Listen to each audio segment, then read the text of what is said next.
Hello, hello, hello. Got a bit of cold right here today. I'm still trying to feel better, but I do owe an Impact Wrestling review. I do know that. Something I feel like I've been kind of off on lately due to recent events.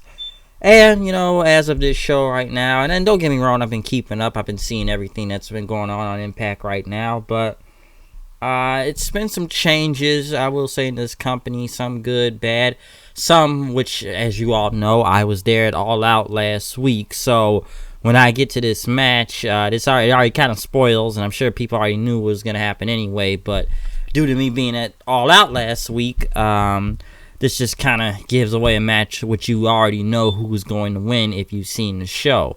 I know they are in the Mexico tapings right now that are still airing on TV. And I believe they just did their Vegas ones, if I'm not mistaken, too. I believe, whenever this review comes up, I already know they finished their Vegas tapings because it was 2 days of them. But what do I have to say as they continue into Bound for Glory? Because I did see the show, and I know they kicked off once again fronts in Mexico. Is it fronts in? Yeah, fronts in Mexico with Jessica Havoc versus Su Yung. I do mostly kind of know what the feud is going on with this. This has been kind of happening mostly since after Slammiversary. It's been Su Yung talking in a different language. I have no idea what for, and doing the whole coughing thing. But the match wasn't it wasn't bad or anything. I just don't know who people look as the face and who is the heel through all of this, because both of these women were heel and Slammiversary, but I think they were trying to make Su Yung into the face.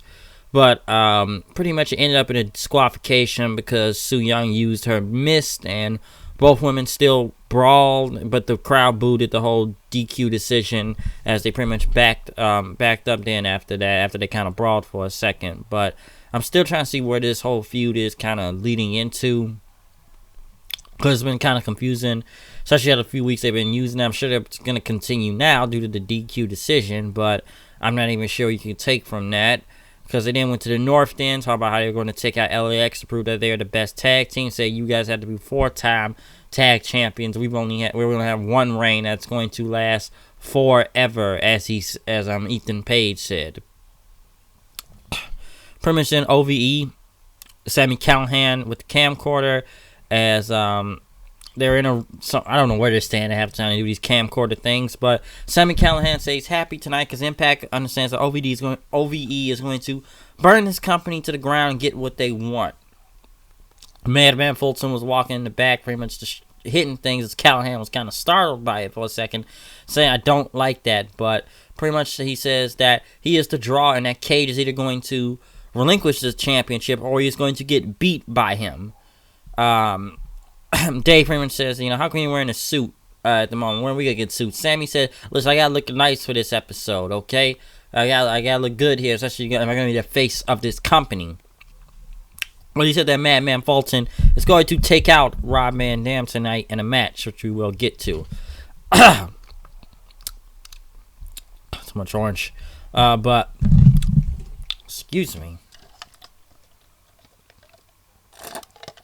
I think it's caught my throat there. But after that promo, they went to Moose versus Falaba.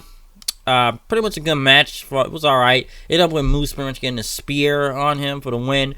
Pretty much this is, Moose, I guess, racking up wins right now because we all know he's in a feud with Ken Shamrock, which they showed last week, because he said he was going to be at the Vegas tapings. And I'm assuming this match is going to happen at Bound for Glory. Listen, I don't know how much Ken Shamrock can wrestle nowadays. Listen, to be honest, I don't even remember the last time I've ever seen a guy wrestle in general. But I know he's still doing MMA fights. I've seen him on Bellator, and I'm not going to go into that much about it because they've been, I would say, good and bad. But yes, Ken Shamrock was the first ever NWA, TNA, Impact, whatever champion you want to go in this company's history. But Ken Shamrock, I guess he's going to fight Moose sooner or later. I don't know when. I don't know how. But I know this is leading to a match, and with him being in Vegas next week, we'll see what comes to this. But I don't know, like I said, I don't know how well Kim Shamrock can still wrestle though, but if they're bringing him back for this match against Moose, we'll see what happens from it. Tommy Dreamer was sitting backstage with Zachary Wentz until Tessa Blanchard came in, as pretty much she went to speak to Tommy and said that she's sick of what's happening.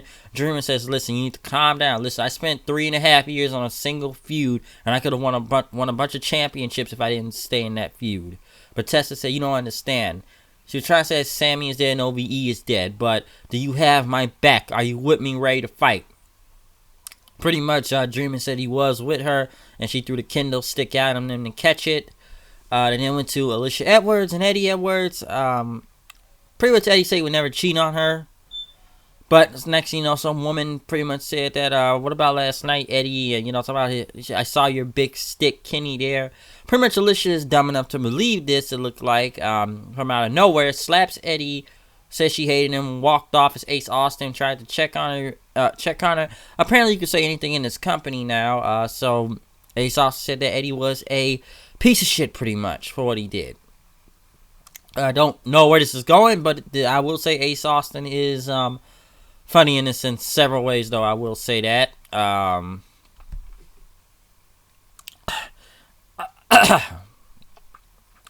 Because I guess he's able to, I don't know, he's using that slick grin at the end, like kind of like a douche, still trying to break them up or something to wherever this is going. But Ace Austin has been entertaining through this, I will say that. TJP went against Golden Magic. This was not a bad match, I guess, because of that fatal 4-way last week and Golden Magic picking up the win. I guess they had to do a match here. It wasn't bad, but I don't see where this is going to continue into, because some of these luchadors are only going to be here for this show and the tapings from Mexico. It wasn't a bad match, though. It ended up with, Perkins getting the knee bar on him for the win, so he made him tap out after that. But I'm trying to see where this is going, though. It was just kind of it was a good match out there. That's basically what it was. They then went back to Ace Austin paying off the woman to pretty much, do all that earlier, saying that she was with Eddie Edwards last night. But next thing you know, this shit came up. Austin pretty much said that, listen, man, I don't know who you are, but you better not mess with only a one-woman man, as he said. Pretty much, Austin said that that woman's not my type. But he said it was only one woman in it, but that must be Eddie's type there. Pretty much, she walked with her to prepare for her match, which wasn't tonight, by the way. They then went to Taya and Johnny Bravo, as talking about taking their dog back to Slamtown. Johnny Bravo said they had a plan because Tennille Dashwood, like, she's coming for the title now, so we'll see what that's gonna turn out to be. They showed a video for Johnny Swinger. A lot of people thought this was gonna be Johnny Impact or Johnny whatever name you want to call him, but it is not the same Johnny Mundo, Impact, Kennigan. This was some guy. I've never seen him. I don't know who he is. All I know, he looked like something from the 1980s with the bad video camera footage and workout music and, him working in a gym and having 80s graphics. So, I don't know. I've never heard this guy. I've never seen him before. So, but Johnny Swinger is coming soon. So, we'll see what happens from that. Jimmy Jacobs was then interviewing Tennille Dashwood in the back until Kiera Hogan and Master Reigns showed up as she was talking about her being in the company. Reigns says, we ain't got no heat with you or anything, but I'm going to introduce you to the locker room. Kiera pretty much blamed Dashwood for cutting in the line. Dash said, I'm not cutting any line. But Reigns says, how about a challenge? You will face Kiera next week. So, Tennille Dashwood will make her Impact Wrestling in-ring debut next week on this show. Since she did debut last week. Madman Fulton went against Rob Van Dam. The match wasn't much. Once again, it's another ending in a DQ finish, by the way. RVD was going to go for the frog splash, but Dave Chris pushed him down. Pretty much RVD just dominates both these guys, which pretty much was beating up Fulton throughout half the match anyways. But he pretty much takes out Dave Chris and does a 5-star frog splash. It made RVD look real strong here for some reason against Fulton, especially the guy who's supposed to be making into a monster right now. But, he did the frog splash on him, but still, this guy's supposed to be the monster, and RVD's just kicking the crap out of him everywhere. Look, it was just to please the crowd, so he could do a 5-star frog splash, and that RVD is super over here in Mexico and stuff. So it's like just had RVD to win just to win. They then went to the smoke circle with the Rascals. Pretty much talking about they want to know where the stuff was, but I guess one of them forgot to bring the stuff, the weed, until Rich Swann and Willie Mack showed up then, and pretty much, oh, y'all look for that stuff, huh? Pretty much then they showed some other type of, like, pictures of weed it looked like, and then they were all pretty much hopping around and dancing with their shirts off, for some reason, since Mack and Swann, they brought the weed to the circle, the Dat 70 smoke circle they brought there, so I don't know where this stuff goes. At least some of these segments, I believe, are funny. Some of them are, not all of them, but some are with the Rascals, though. The Desi Hit Squad, pretty much doing that. They were still at the Diener compound, pretty much still doing yard work until, I don't know, one of them were knocked into the pool and stuff, and say they were going to lose again, so I guess their feud continues since they're on the compound right now. Jordan Grace was looking for Rosemary. I guess it was in her lair downstairs somewhere.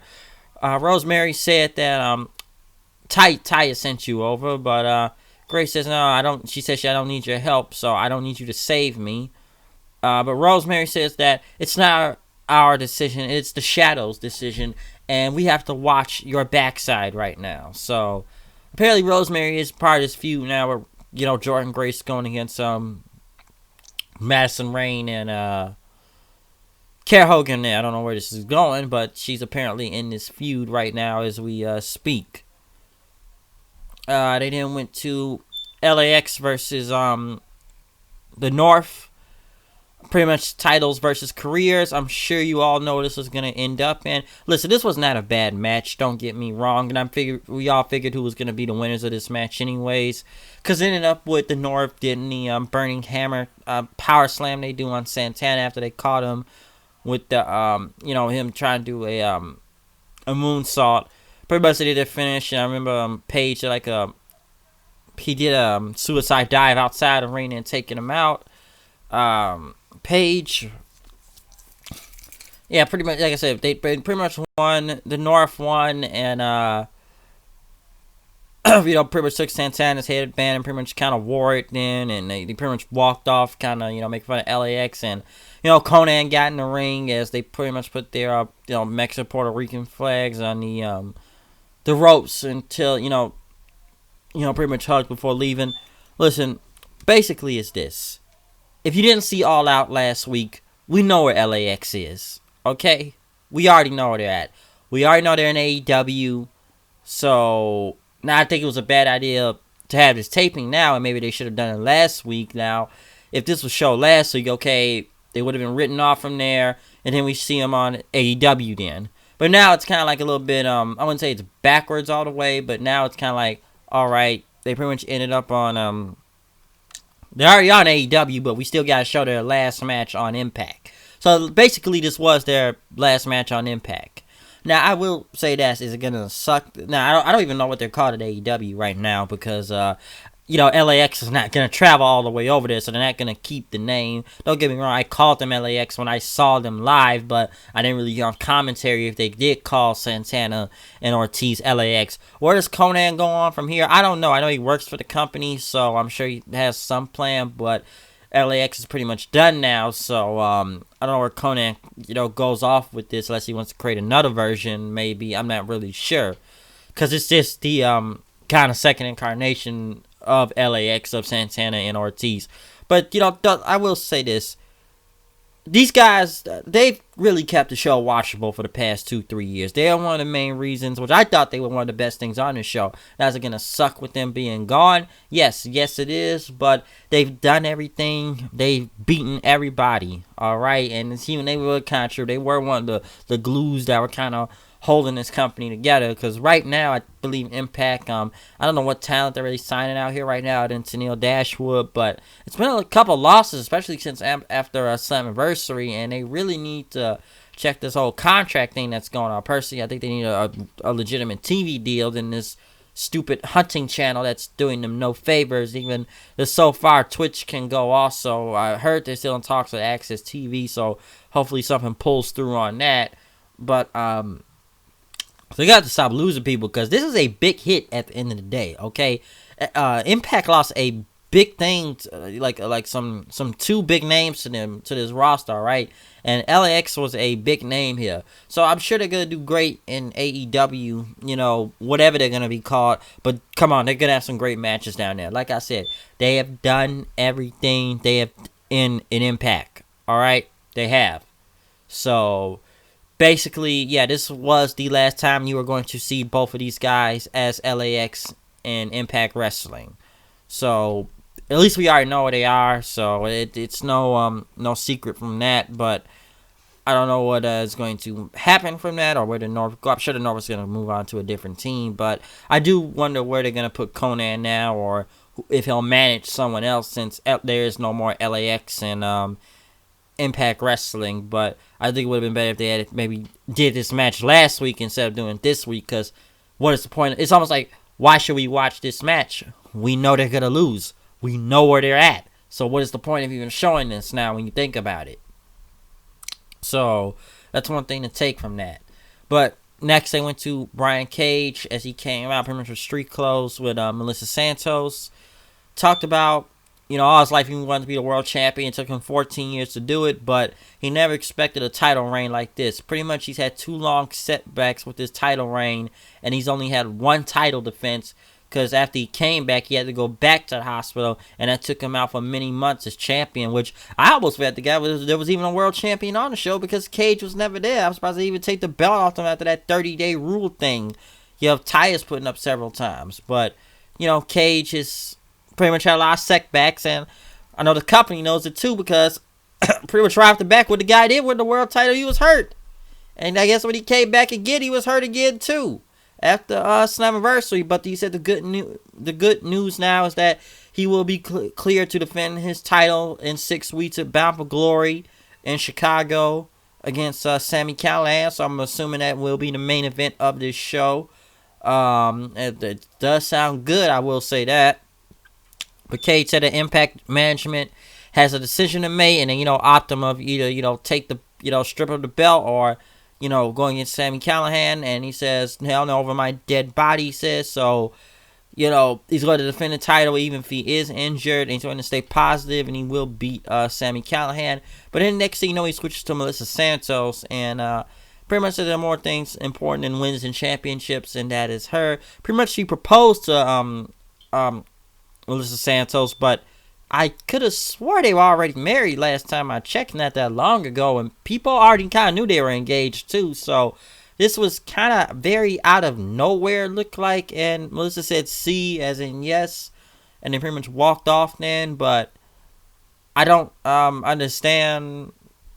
I'm sure they probably had some wrestling wedding on here to just knowing that, but we already know these two are already married. Okay, so I swear they said that not that long ago on this show, and they were already engaged. So this was very out of nowhere. I get they were talking about the world title at one point, but the whole proposal thing just looked like it took a big left turn from out of nowhere for some odd reason. So, but Cage's promo didn't make sense about, he's only had 1 title defense, and he's not even on the show because he's been hurt the whole time. So that at least made sense to me on that. At least now we know what the main event of Bound for Glory is going to be. That's going to be, Cage and Sami Callihan for the title. Like I said, I may go to Bound for Glory. I am thinking about it. It's not technically in Chicago. It's in Villa Park, but we will see. And I may go to the show, though. Possibly. I'm not really sure yet, but I'm thinking about it. But other than that, like I said, I've been late on these Impact Wrestling reviews lately, but it's been a lot going on. I know I've got other reviews up, but I need to get more of these up nowadays. I just wanted to speak some things on the show since it has been some important stuff going on, some losses in this company and stuff.